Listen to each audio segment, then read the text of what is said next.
My name is Mark Romanek, and I directed the Red Hot Chili Peppers video Can't Stop. We went through 1 billion different treatments. We had all these treatments, and they all were kind of like, oh, well, it could be good, could not. And then we got this treatment from Mark Romanek, which was basically just a bunch of still photos of this guy, Erwin Worm's work. And it was like, great, we all agreed, this is great, let's do it. At the very beginning of the videos, we have these like fluorescent light bulbs on our backs. And we had to run with these extension cords.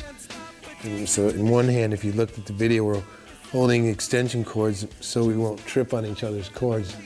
They were called 1-minute sculptures, and what he had done was he had given a set of instructions to some non-artists, just sort of civilians or friends of his, and the instructions said to, make, for instance, make a sculpture out of this object, and the person would create some sort of human tableau using these ordinary objects. Might have been a cardboard box or a plastic bucket or a child's toy, and then Worm photographs the people, and that becomes the artwork. And I thought it was really charming, and it had this sort of transcendental quality, which might sound a little pretentious, but it just took ordinary things and made them somehow beautiful, and the human beings were part of the art itself.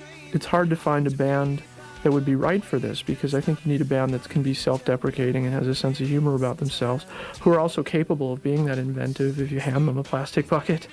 While we were doing it, I wasn't sure at all how it was going to come out, but Mark Romanek was very sure of himself and not very interested in our input, and I respected him for that. I thought that was cool.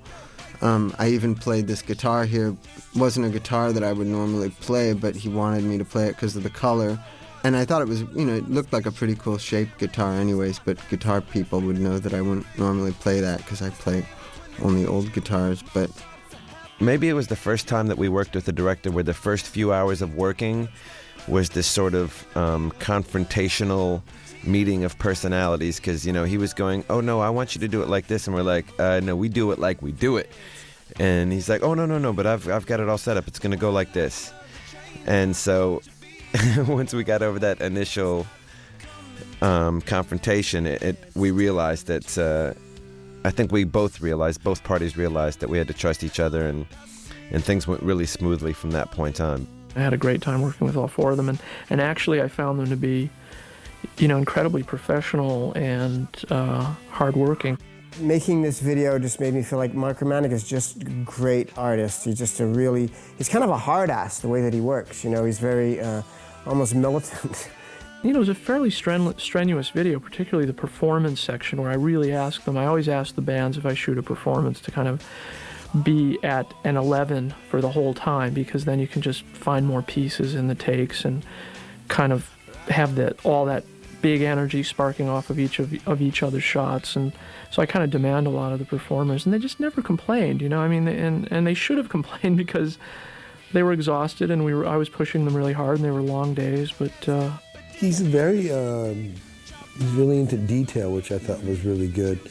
An important thing to mention is the first thing I said on this video is it's going to have kind of a clinical look.